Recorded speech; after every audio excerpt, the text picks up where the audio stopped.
Eh bien bonjour à vous, aujourd'hui je vous propose un format un peu spécial parce que je vous emmène avec moi sur le terrain. On va à la rencontre de Stéphane qui est sourcier et foreur et on va aller rechercher avec lui des potentiels points d'eau pour un futur forage.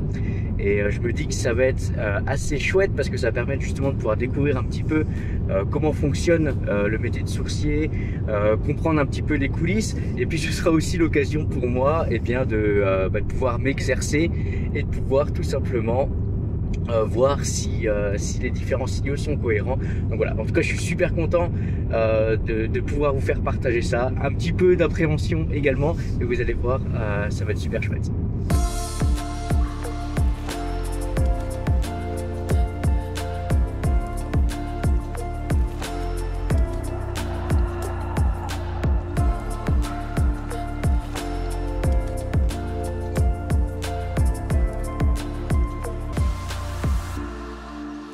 Bon, on se retrouve du coup sur le terrain, on est dans les Vosges sur l'exploitation de Maxime.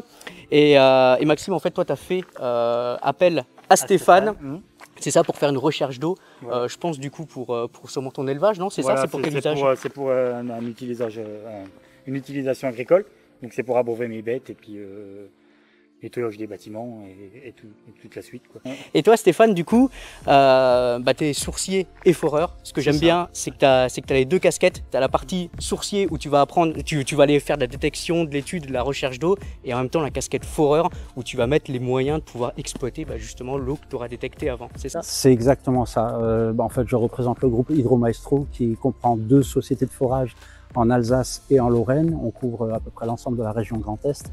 Je fais beaucoup de forage d'eau, au moins 80% de ma clientèle, c'est les agriculteurs comme Maxime, qui ont besoin d'eau pour abreuver leurs troupeaux ou un parc ou des maraîchers. Et je fais aussi des forages pour la géothermie aussi, pour le chauffage. Et c'est vrai que je suis sourcier, donc je trouve des endroits, en général, je dis c'est ici qu'il faut forer. J'estime un peu la profondeur avec quelques précautions quand même parce que c'est pas une science exacte, mais en effet j'ai surtout l'avantage derrière de forer et quand on fore on voit le résultat.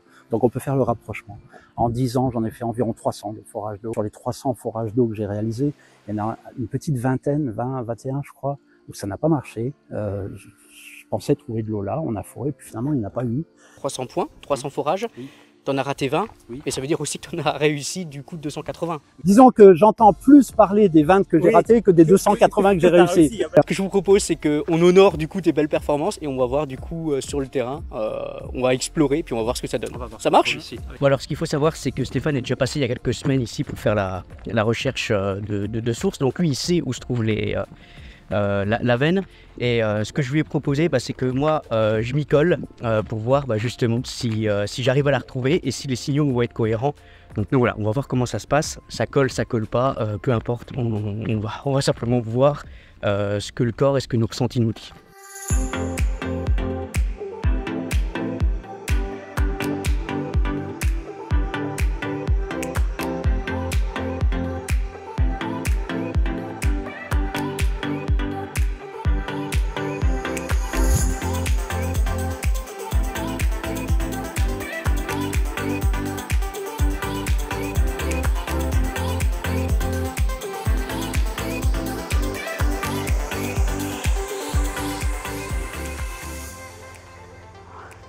Là, je commence à avoir le signal ici. Début de signal. Voilà. Là, je commence à être dedans. Tu vois? Là, pour moi, c'est comme si je suis au bord de la piscine, ici. Et là, je suis dedans. Je suis dedans, je suis dedans, je suis dedans, je suis dedans. Et ça coupe. Ouais. Il y a du courant. Non, il n'y en a pas. Il y en a pas? Ah non, c'est vrai, il a coupé. Bon. Bah, attends, regarde. Hop. Du coup, voilà. Du coup, je suis encore dedans. Ça prend sur tout le chemin.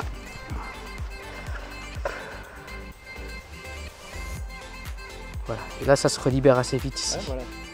Tu vois, tu vas la voir là comme ça dans l'angle là. Tu vois la gouttière là qui descend, ouais. Elle passe à le début pour moi il est au niveau du piquet en fait, à la moitié de la gouttière. Ouais. Il est vers là. Tu vois, je le vois vers là. Et la fin, même si c'est un peu, c'est pas tout à fait ça, mais c'est allez, à 5-6 mètres à droite de la gouttière qui descend, quoi. Du début de la gouttière, là, du toit. Je verrai. Donc là et là.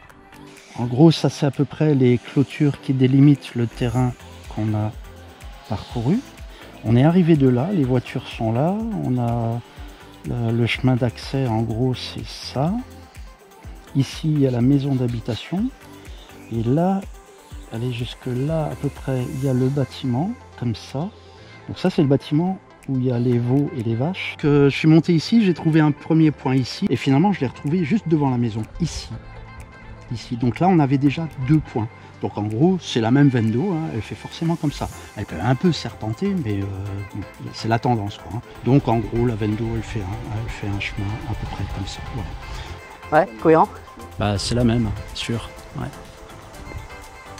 Et ben on creuse.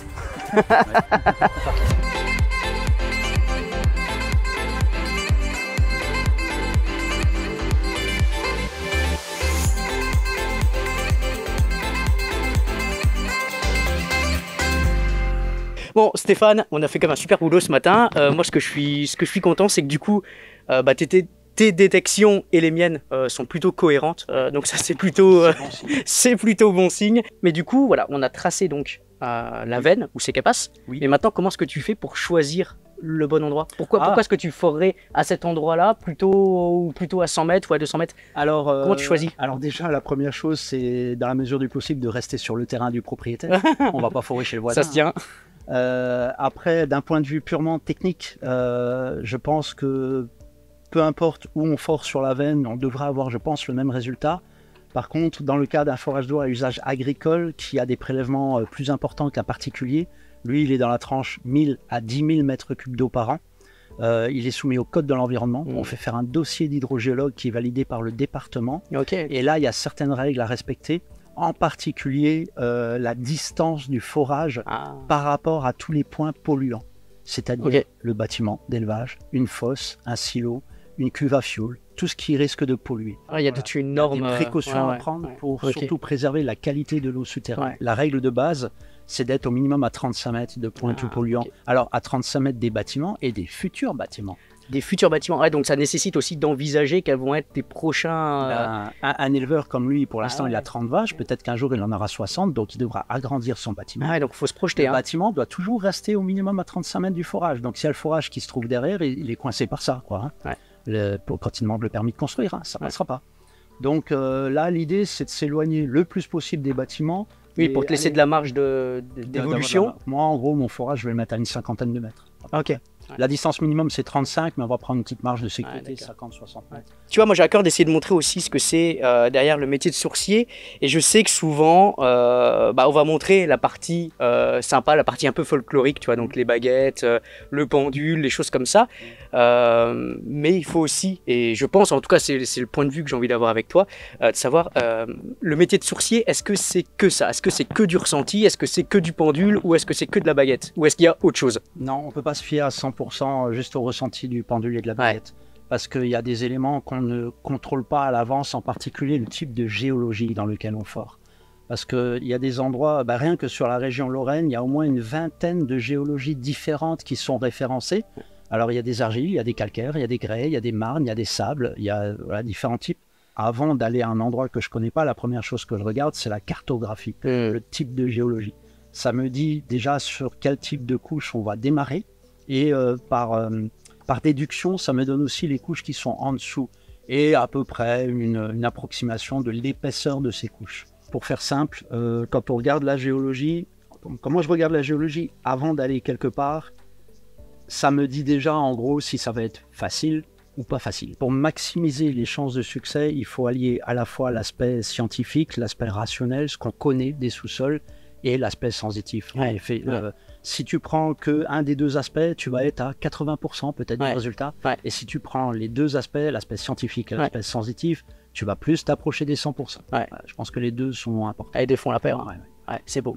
Un moment pub là-dessus, c'est que si y a des gens justement qui veulent forer et qui cherchent justement à avoir les bons contacts, je vous invite à les contacter directement, Hydro Maestro. Je mets tous les contacts en dessous dans la description. C'est Stéphane, et ici t'es un peu le Lucky Luke en fait du Grand Est. Hein, c'est toi qui... Alors particulièrement la région Lorraine, je vais un peu en Bourgogne-Franche-Comté, la Haute-Saône, la Haute-Marne aussi. Je m'arrête à peu près là parce que après ça fait loin de chez moi et il y a assez de boulot ici, quoi. Tout ce que tu me dis, c'est que la sensitivité, c'est une chose, mais que du coup il y a aussi d'autres compétences à avoir. Oui, bien sûr. En l'occurrence, la géologie, t'en parlais, la connaissance du terrain, la connaissance aussi de l'hydrogéologie, c'est-à-dire comment se comporte l'eau dans ces différentes géologies-là. Observer aussi comment se comporte la végétation aux alentours. J'allais y venir. Tu vois. Très bien. Mais tu vois, pour moi, c'est tous ces ingrédients qui, mis ensemble, permettent justement d'avoir le plus d'augmenter en fait le pourcentage de réussite. Et je sais pas si tu es ok avec ça ou absolument, absolument. T'as dit exactement ce que je pensais. Donc le premier élément, c'est la géologie, ça va être facile ou ça va pas être facile. Le deuxième élément, c'est le sourcier, l'endroit qu'il trouve. Si un deuxième trouve la même chose, là on s'approche presque des 100%, on est à 95% du résultat. Hein. Et après, c'est vrai, il y a la part de l'observation des animaux et des végétaux. Là aussi, on peut avoir des indices. Et justement, en parlant d'indices, si on prend un petit peu de hauteur, eh bien on s'aperçoit que la veine d'eau traverse le bâtiment où sont élevés les veaux, et qu'à cet endroit, il y a des signes assez intrigants relevés par Maxime. Ils sont pas tranquilles. Du moment qu'il y a de la présence dans le bâtiment, voilà, tout de suite ça se lève, on voit que c'est pas... Ils sont pas sereins? Non, pas un beau poil. Ah oui, c'est vrai. Ils chauffent après les... Oui. C'est quoi là? C'est comme des verrues, non? Non, c'est des dards, c'est de la mycose. La rive droite de la veine d'eau, elle est comme ça. Elle doit couper à peu près au milieu. Toujours bourré contre le mur. Donc en fait, ils essayent de se mettre à l'extérieur. Ouais, en zone neutre. Je me sens énervé quand je suis ici. Ouais. Agitation, tension, maladie, effectivement, ça pose la question de l'impact du lieu sur le vivant, d'autant que plus on cherche et plus les indices s'accumulent. Les niches là, tu pouvais pas plus mal les placer. Hein. C'est les niches des veaux. Tu les mettrais là, ça serait beaucoup mieux. Là, elles sont en plein dessus. Hein. Regarde, c'est flagrant. Et tu sais quoi, je le retiens parce que ça me fait mal au doigt. Mais voilà, un peu la mécanique. Et là au printemps, donc j'ai eu 10 naissances au printemps. Sur les 10 naissances, il n'y a pas un veau qui a réussi correctement. Sur 10 naissances, il n'y a pas un veau? Non. C'est tous ceux qui sont là-bas. Mais j'ai mis une semaine à les habituer à faire boire, que j'ai jamais fait j'ai jamais... Et là, on se pose toutes les questions, on se dit mais qu'est-ce que j'ai fait d'habitude que les autres années que je faisais pas? Enfin, non, je faisais tout pareil. Et si au final tout cela n'était qu'une affaire de placement, comme si tout pouvait jouer à quelques mètres près. Et l'année dernière, tu les as mises là-bas? J'en ai mis 2 le long du mur là-bas. Ouais, et tu as eu des naissances? 2 fois 2 jumelles. Ouais, et ça s'est bien passé. Bah ouais. Des jumelles qui sont belles aujourd'hui.